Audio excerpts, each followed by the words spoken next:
Mesdames, Messieurs, bonjour et bienvenue à ce tout premier numéro d'Abidjan Sport, un rendez-vous hebdomadaire de 26 minutes durant lequel nous allons passer en revue, décortiquer, analyser toute l'actualité sportive d'ici et d'ailleurs. Et pour cette formidable aventure humaine, je ne serai pas seul. Je serai accompagné d'un visage bien connu des médias, un journaliste d'expérience connu pour son franc-parler. Lui, c'est Choalio Diomandé. Bonjour Choalio Diomandé. Bonjour Kader. C'est une dizaine de Coupes d'Afrique couvertes en tant que journaliste. Celle que s'apprête à vivre la Côte d'Ivoire en 2024, elle est particulière. Absolument, elle est particulière parce que depuis que je suis journaliste, c'est la première fois que je vais assister à la Coupe d'Afrique dans mon pays. On a l'habitude d'aller voir ailleurs. On était au Burkina, au Mali, en Égypte, en Angola et autres. Et vraiment, c'est un grand moment de pouvoir vivre cet événement-là ici en Côte d'Ivoire. Donc, je pense que c'est quand même un moment qui va nous marquer, puisque la Coupe d'Afrique, c'est une grosse fête, c'est la fête du football africain. Et nous sommes très heureux d'abriter cette compétition-là ici. Justement, Choalio Diomandé, nous allons abuser de vous, abuser de votre expérience, cette riche expérience-là qui vous a conduit partout en Afrique, avec ces réflexions que vous avez décidé de mener tout au long de cette saison, avec la minute de Choalio. C'est parti. La Côte d'Ivoire va abriter la Coupe d'Afrique des Nations 2023. Elle se disputera du 13 janvier au 11 février 2024. Grand moment de football, c'est la fête du football africain. Et là, il faut le dire tout net, on a eu l'habitude de couvrir cette compétition à travers l'Afrique, mais cette fois, cette compétition se joue en Côte d'Ivoire et Abidjan Sport sera au cœur de l'événement. De maintenant jusqu'à la finale, vous aurez tout avec nos reporters, nos opinions, débats sur la Coupe d'Afrique des Nations. Abidjan Sport est plongé dans la Coupe d'Afrique des Nations. Et là, nous espérons que les éléphants vont triompher au soir du 11 février au stade Alassane Ouattara de Bempé.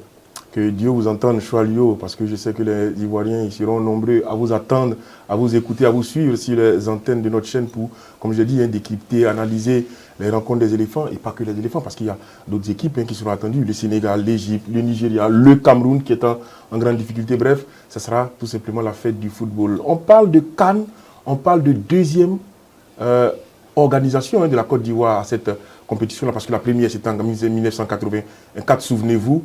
Pour les jeunes générations, c'est vrai que ce sont des souvenirs lointains, mais nous avons réussi à ressortir un des grands témoins de cette aventure de 1984. Et oui, souvenez-vous, cette aventure, on va dire, douloureuse des éléphants de Côte d'Ivoire, qui était sortie au premier tour.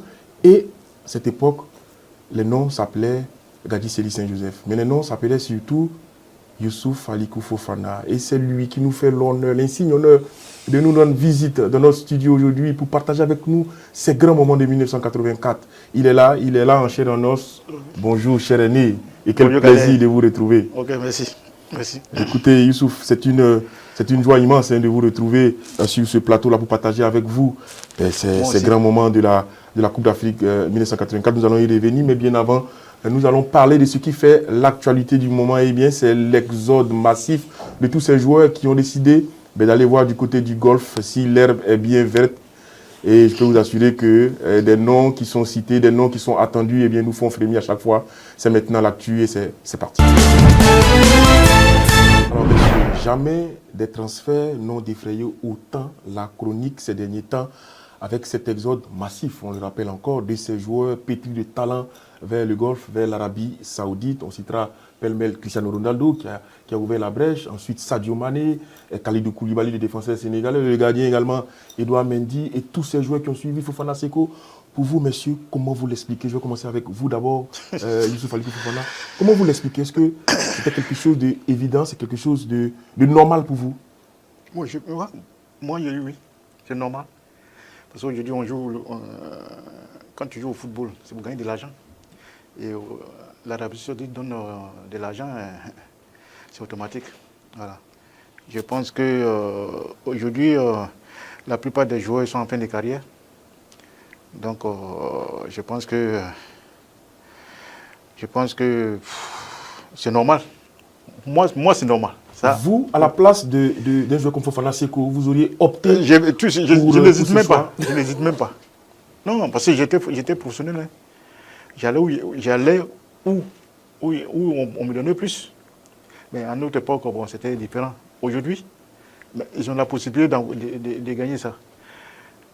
Mais même l'exemple, il y a un exemple qui est passé, Gervinho.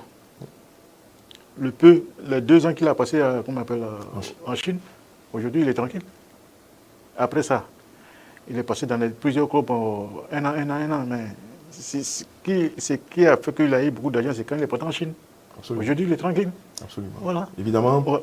garantit la carrière, Voilà, garantit les finances. Vous, Choualio, c'est une décision que vous approuvez, ce choix de carrière d'aller en Arabie Saoudite pour des joueurs qui, pourtant, ont encore de beaux restes, ont encore la possibilité de défendre leur talent, notamment en Ligue des Champions, en sélection.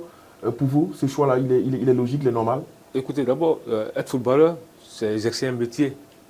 Et lorsqu'on exerce un métier, c'est pour avoir de l'argent. C'est pour préparer son avenir. Et je pense qu'il faut respecter les choix qu'ils ont effectués. Parce que les sommes qui sont annoncées sont astronomiques. Franchement, refuser, quand tu prends le cas de Seko Fofana, on nous parle de 1,5 million qu'il gagnait à Lens. Et aujourd'hui, il a 15 millions à El Nas. Je pense que personne ne peut refuser ça. Et puis aujourd'hui, c'est vrai, c'est un championnat qui va se bonifier. C'est 15 millions d'euros par an, c'est ça? Pas un, oui, pas un. Donc c'est un championnat qui va se bonifier. Parce qu'aujourd'hui, qu'est-ce qui fait la force d'un championnat, d'un football? C'est les talents. Et aujourd'hui, voici tous ces talents convergent vers l'Arabie Saoudite. Donc forcément, ça va booster le niveau du championnat. Et aujourd'hui, on cite des grands noms, Ronaldo, qui a ouvert la voie, Benzema, N'Golo Kanté, etc. Mais il y a d'autres jeunes footballeurs qui sont partis en Arabie Saoudite, des jeunes footballeurs, des jeunes de 23 ans, 24 ans. Donc ça vous dit aujourd'hui, ce n'est pas un championnat qui sera réservé seulement aux vieillots. Forcément, le niveau du championnat va se relever avec tous ces stars-là. C'est une très bonne chose. Et aujourd'hui, je vois que les Européens tremblent parce qu'en face, il y a beaucoup d'argent. Mais justement, dans la perspective de la Coupe d'Afrique qu'on s'apprête à organiser avec la Côte d'Ivoire, qui veut remporter ce trophée, est-ce que voir ses forces vivre, comme Fofana Seko, on annonce Franck Kessié également, on a Ghislain Konan, est-ce que sur le plan personnel, individuel, la performance individuelle, est-ce que ça ne va pas jouer sur le talent? Je pose d'abord à l'ancien footballeur que vous êtes. Est-ce que leur performance ne va pas s'en ressentir? Je ne pense pas. Les gars ils ignorent le championnat saoudien. Moi, j'ai joué en Arabie Saoudite. Ouais. J'ai joué à El Nasser. J'ai joué à El Nasser. Mais le championnat saoudien, en Asie, c'est le plus élevé. Avec celui du Japon. Le Japon est venu après et comment on appelle la Corée du Sud. Ouais. Mais en Asie, le championnat saoudien est le plus relevé. Est plus relevé. Donc, ce n'est pas un championnat. À déballe, comme on dit. Voilà. Donc aujourd'hui, les joueurs, les Seko, tous ceux qui sont allés là-bas, ils seront compétitifs. Hein. Ah oui, parce qu'aujourd'hui, il y a au moins 5-6 clubs qui ont pris des joueurs. Donc ça veut que le niveau encore va augmenter. Donc moi, par rapport à la CAN, je ne me fais pas de soucis. Le plus important pour nous, la CAN, c'est que les gars ils viennent gonfler pour qu'on les motive. Sinon, au niveau de la performance, je ne pense pas que ça va agir. Alors, la question qu'on se pose pour terminer sur le sujet, la question qu'on se pose, c'est est-ce que justement le championnat saoudien sera relevé? C'est clair avec la venue de ces joueurs, mais est-ce que comparativement à la Ligue des Champions, au championnat européen, on aura le même niveau de performance de nos joueurs quand ils vont devenir en sélection? Mais une chose est, tous nos joueurs ne disputent pas la Ligue des Champions. Donc je pense que, moi je me souviens très bien que la CAN 2019, la finale entre le Sénégal et l'Algérie, celui qui marque le but algérien, Bagdad Bounedjah, il joue au Qatar. Il joue au Qatar, mais ça n'a pas empêché d'offrir le titre de champion d'Afrique à l'Algérie en 2019. On a vu les cas, le Vincent Boubacar qui était en Arabie Saoudite, mais qui était toujours performant avec les Lions des Indomptables du Cameroun. Konan Ghislain, il joue en Arabie Saoudite, mais il était appelé en sélection. Moi, honnêtement, je n'ai pas peur. Mais je veux plutôt voir l'engagement, le don de soi de ces garçons-là. Sinon, c'est un championnat qui sera relevé. La preuve, aujourd'hui, tout le monde veut suivre ce championnat-là. Parce qu'il y a des jeunes footballeurs, il y a des stars qui sont là-bas. Forcément, ça va booster ce championnat. Sur ce, nous passons à la prochaine rubrique qui est le reportage. Que chaque Ivoirien puisse s'investir dans cette CAN qui arrive là, et que les infrastructures routières, aussi bien routières et tout ce qui est comme infrastructures, les stades et autres, qu'on soit prêt avant au moins l'événement. J'espère que vraiment que tout Ivoirien pourra mieux s'investir davantage afin que cette CAN soit une réussite. Parce que si elle est une réussite, c'est pour nous et puis bon, c'est pour l'Afrique de l'Ouest, c'est l'Afrique de l'Ouest qui gagne. Je veux que cette CAN impacte positivement l'Afrique, quoi. Parce que, tu sais, nous les Ivoiriens, on aime toujours la différence. Voilà. On veut que cette CAN soit la meilleure des CAN, comme on appelle, durant toutes les CAN déjà organisées. Voilà. C'est pour cela que vraiment je suis vraiment ému et puis j'attends vraiment cette période pour qu'on puisse vivre une CAN vraiment extraordinaire. Comme annoncé en tout début d'émission, la Côte d'Ivoire s'apprête à vivre la deuxième CAN organisée de son histoire après celle de 1984. Et pour rappeler ses bons souvenirs, eh bien, un témoin légendaire, celui qui était, on va dire, la figure de proue de cette jeune sélection ivoirienne en 1984.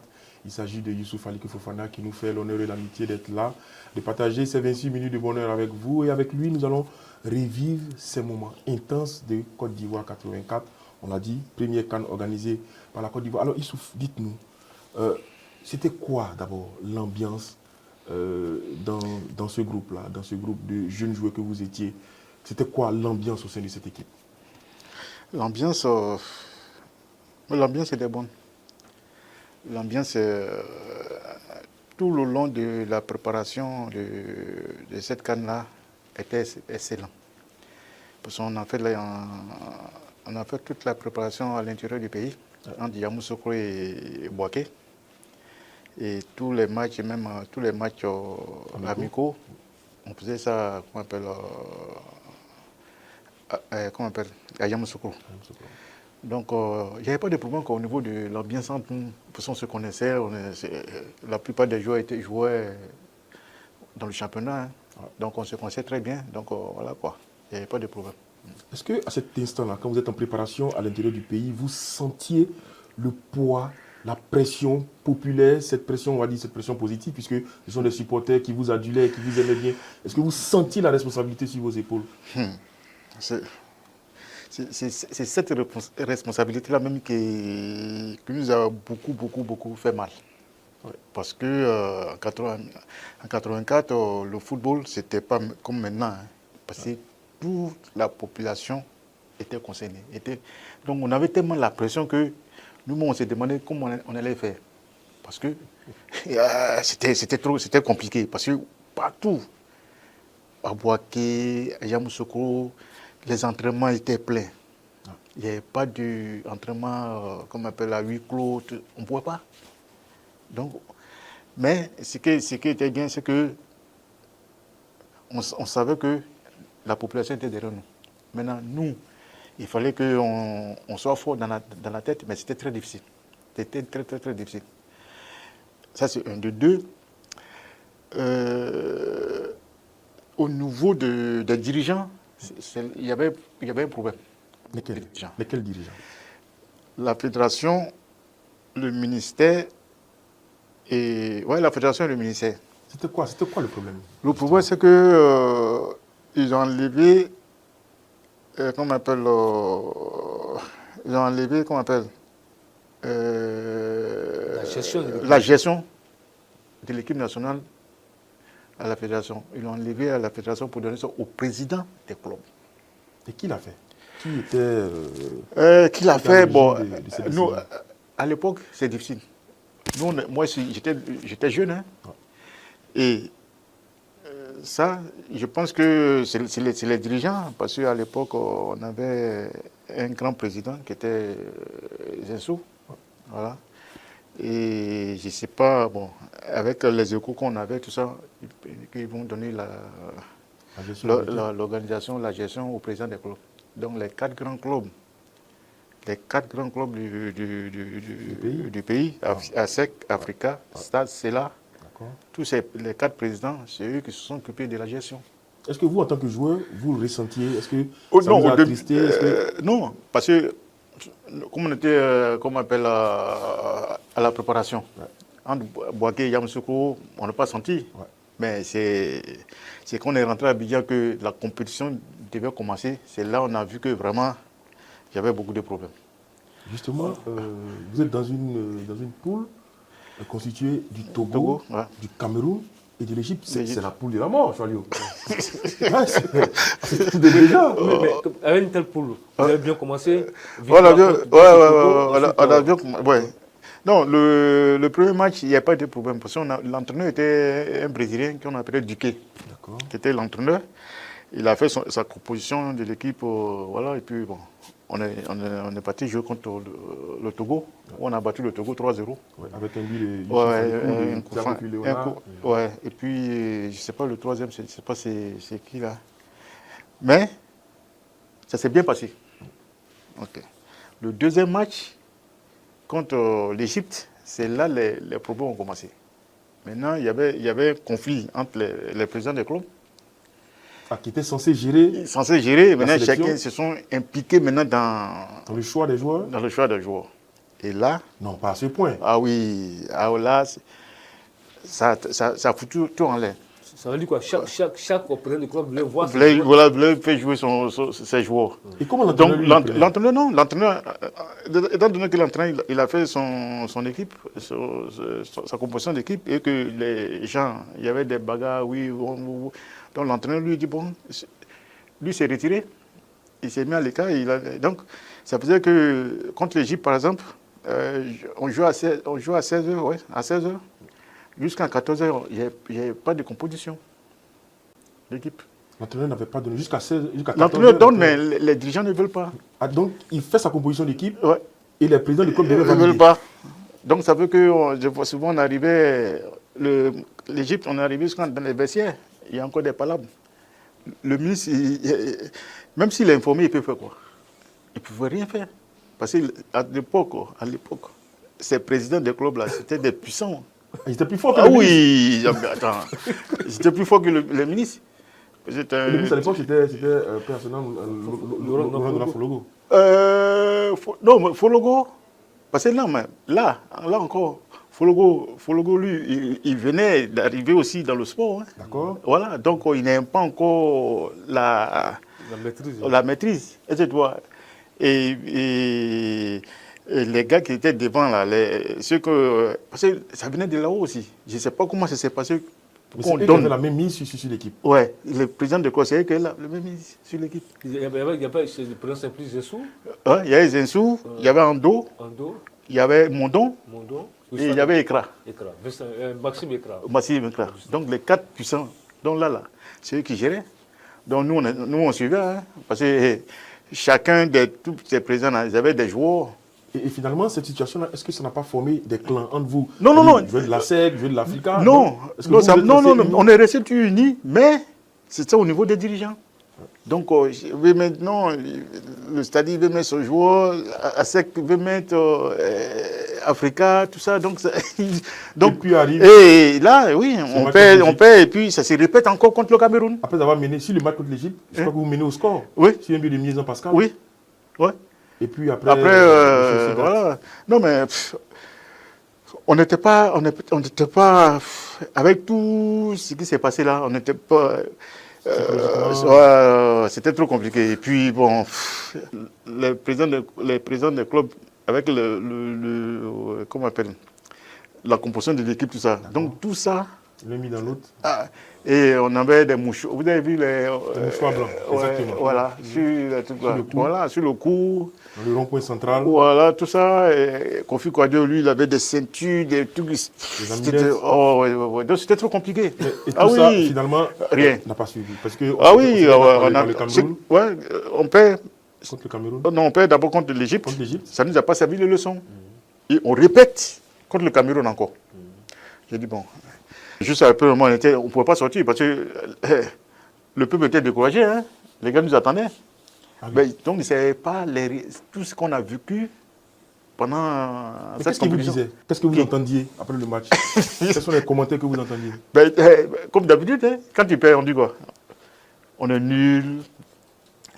Pourquoi on a organisé? Mais c'était...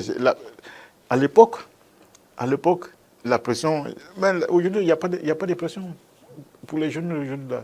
À l'époque, mais c'était le stade de Faux-Poigny, partout où on jouait, c'était l'enfer. Et on voit qui vient, le président au foot. Ouais, vers 22h, vers 22h, 23h. Oh, lui, jamais... Donc, il vient. Est-ce qu'avant la compétition, déjà, il vous avait reçu? Oui, il nous a reçus, il nous a parlé, tout ça. Oui, il nous a reçus, il nous a parlé, tout ça. Et puis, bon, on a fait ce qu'on pouvait. Hein. Il arrive? Il arrive, on est surpris. Nous, on était étonnés, tout ça. Il dit, ouais, qu'il a attendu. Il a vu, il a attendu les échos, c'est que, voilà. On était dans le cargo. Il nous a parlé en tant que père, grand-père, bien. Donc, il dit, ne vous inquiétez pas, il va s'occuper de nous maintenant. Voilà. Non, il nous a remonté le moral, quoi. Quand il dit qu'il va s'occuper de vous, voilà. Il s'est occupé de vous? En tout cas, parce qu'à partir de ce temps-là, jusqu'en 92, tous les voyages, c'était son avion. Les conditions avaient changé? Tout avait changé, tout. En tout cas, et encore, et puis après, il a dit qu'il a fait une erreur de confier la gestion au président du club. Si on vous posait la question de savoir, qu'est-ce que vous retenez de 1984? Qu'est-ce que vous retenez de cette aventure? Ce que je retiens, c'est que après cette canne-là, on a compris qu'il fallait qu'on travaille. Il fallait qu'on travaille. Et c'est ce qu'on a fait. Parce qu'on n'était pas prêt. D'abord, c'était pas la Côte d'Ivoire d'organiser. C'était au Malawi. Malawi qui devait organiser. Et après, au dernier moment, il faut dire on peut, comme c'était 8 équipes. Ils ont fait le stade de trucs là. Mais comme je vous ai dit, hein, c'est la gestion. C'est la gestion. Parce qu'on avait les talents. On avait des joueurs talentueux, et puis c'était à la maison, tout ça. Mais c'est la gestion même que je vous ai dit là, avec les présidents des clubs là, ça bousait tout, quoi. Alors, Youssouf, moi j'ai une dernière question pour vous sur ce sujet, on va conclure. Si vous aviez un message à passer à vos jeunes frères qui, eux, sont dans votre même situation, qui seront dans votre même situation au mois de janvier en 2024, qu'est-ce que vous leur diriez? Comment on aborde une telle compétition à domicile?